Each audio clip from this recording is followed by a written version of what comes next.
Yahuwah knows the needs of all his creatures. In his love, he has provided specifically for each one.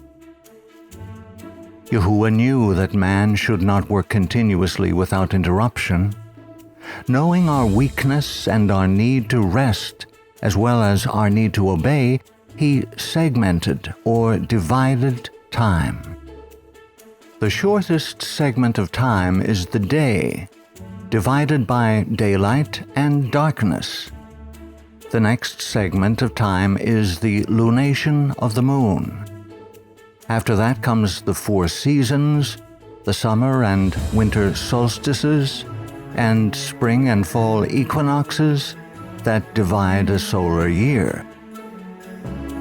These segments of time are out of the hands of man, being under the direct control of the Creator and governed by the movements of the heavenly bodies.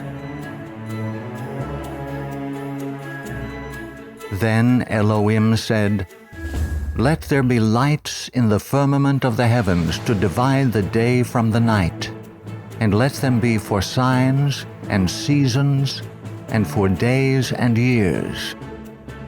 And it was so. Each lunation was to be segmented by 4 Sabbaths, 6 work days, with worship on the 7th. Remember the Sabbath day to keep it holy.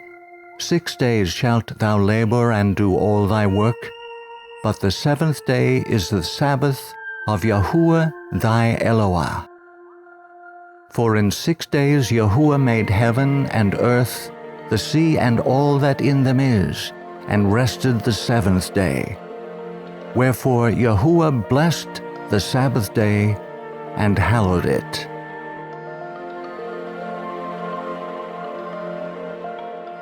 Yahuwah loves liberty and desires freedom for all his children. He commanded that the lunation, or month, be segmented by 4 Sabbaths, but that segmentation was put into the hands of man so that man could show his allegiance to the Elohim of heaven by obedience to the 4th commandment. While the Sabbath roughly follows the phases of the moon, it is not as clear and distinct a division of time as that of the day or the month. Yahuwah chose to leave this less defined, giving to man the opportunity to obey or disobey, depending upon what is in his heart to do. Those who love their Maker and seek to honor him worship on the 7th day of the week. Their lunation is broken into 4 7-day weeks with a translation day in 30-day months. Those who wish to rebel against the clear divine command are given the freedom to do so. A 30-day lunation can be divided into 3 10-day weeks, as done in the calendar of the French Republic from 1793 to 1806, when the French government sought to de-Christianize France by getting away from a 7-day week. Worship on the 7th day of a 7-day week within the lunisolar calendar is a sign of allegiance to the Creator. It acknowledges Him as the life and lawgiver to whom obedience, love, and devotion are owed. The spiritual purpose for segmenting time is to allow man time for self-evaluation. Every 7th-day Sabbath brings one face to face with the purity and holiness of Yahuwah.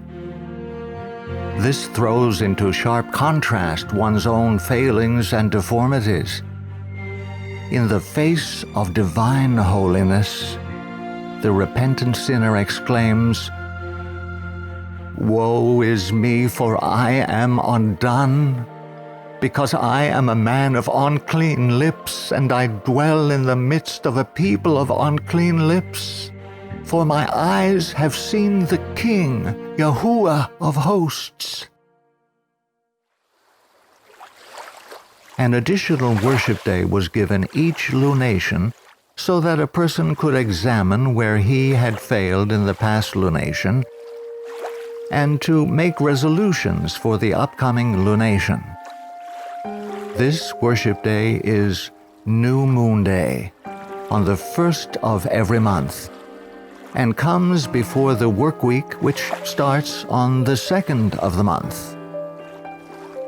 New Moon Day is a time to meditate and consider one's spiritual status. How did it go in the past lunation? What do I want to do differently to bring my will and my life more in line with the will of my Creator? It is a time to seek forgiveness for past failings and help for the coming month. A prayer journal can be very useful when updated every new moon. People make New Year's resolutions, but they seldom keep them more than 1 or 2 months. Yahuwah understood this human failing and gave us the opportunity to refine and build on resolutions every new month. The modern Gregorian calendar, like the Julian calendar before it, has months that are completely divorced from the cycles of the moon. Thus, new moon days do not exist in this alternate method of timekeeping. However, this does not excuse anyone from returning worship to Yahuwah on new moon days. The new moon is still, and the Sabbath originally was dependent upon the lunar cycle. Originally, the new moon was celebrated in the same way as the Sabbath. Gradually, it became less important, while the Sabbath became more and more a day of religion and humanity, of religious meditation and instruction, of peace and delight of the soul. New moons are in a class of worship day all by themselves. They were times of thanksgiving and rejoicing in heaven's bounty. Anciently, there were days of feasting as well. The prohibitions against cooking on Sabbaths did not apply to new moons, and devout Israelites who fasted on other days never fasted on a new moon. Work for Yahuwah can be performed on new moons. After the tabernacle had been constructed in the wilderness, Moses assembled all of the disparate parts on a new moon. And it came to pass, in the first month in the second year, on the first day of the month, that the tabernacle was reared up. And Moses reared up the tabernacle, and fastened his sockets, and set up the boards thereof, and put in the bars thereof, and reared up his pillars. And he spread abroad the tent over the tabernacle, and put the covering of the tent above upon it, as Yahuwah commanded Moses. However, no income-generating commerce may be done. The defiant heart never appreciates the opportunities heaven has provided for time spent with the Creator. Centuries later, rebellious Israel bemoaned the lost business opportunities when Sabbaths and new moons came. When will the new moon be passed, that we may sell grain, and the Sabbath that we may trade wheat? Making the ephah small and the shekel large, falsifying the scales by deceit, that we may buy the poor for silver, and the needy for a pair of sandals, even sell the bad wheat. Such an attitude is high treason against the government of heaven. New moons, like seventh-day Sabbaths, are times of holy convocation, and the rejection of these holy days was directly responsible for Israel's overthrow by Assyria. The very next verses state, Yahuwah has sworn by the pride of Jacob, surely I will never forget any of their works. Shall the land not tremble for this, and everyone mourn who dwells in it? While Yahuwah graciously winks at times of ignorance, knowing disobedience is treated as the rebellion that it is. Israel's worship degenerated into a form that had no spiritual value whatsoever.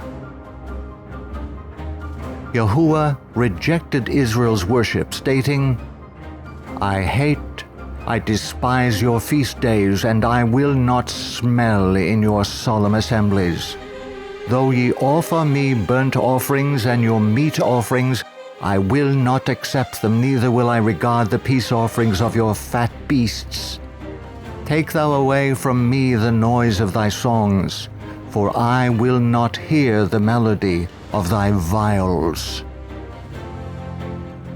While Israel went through the motions of worshiping Yahuwah, they were in fact honoring Saturn, as had their forefathers in the wilderness at the golden calf. Yahuwah demanded, Did you offer me sacrifices and offerings in the wilderness 40 years, O house of Israel? You also carried Succoth, your king, and Kiun, your idols, the star of your gods, which you made for yourselves. Therefore I will send you into captivity beyond Damascus, says Yahuwah, whose name is Yahuwah of hosts. Kiun, another name for the god Saturn. Ancient Israel, like modern spiritual Israel, rejected Yahuwah's new moons and returned worship on Saturn's day, or Saturday. Prayer to the planets on their respective days was a part of the worship of the heavenly bodies. Such worship is not acceptable to Yahuwah. In Amos, right after denouncing them for worship of Saturn, Yahuwah declares, Woe to them that set at naught Zion, and that trust in the mountain of Samaria, ye who are approaching the evil day, who are drawing near and adopting false Sabbaths. Therefore now shall they depart into captivity. For Yahuwah has sworn by himself, saying, Because I abhor all the pride of Jacob, I will cut off his city with all who inhabit it. The same fate awaits all who cling to worship on Saturday of the modern counterfeit calendar, ignoring the obligation of observing the Sabbaths and new moons of the biblical lunisolar calendar. Worship on all the Sabbaths or rests of Yahuwah is the distinguishing mark that sets his people apart. Moreover, also I gave them my Sabbaths to be a sign between me and them, that they might know that I am Yahuwah that sanctify them.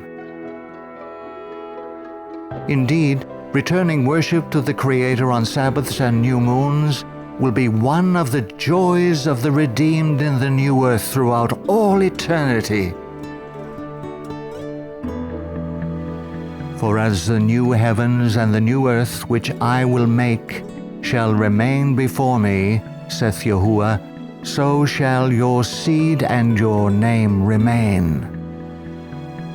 And it shall come to pass that from one new moon to another, and from one Sabbath to another, shall all flesh come to worship before me, saith Yahuwah. Commit now to worshiping Yahuwah on all his holy rests, Sabbaths, new moons, and annual feasts. Untold joys await those who seek fellowship with him, in whom all the fullness of life dwells.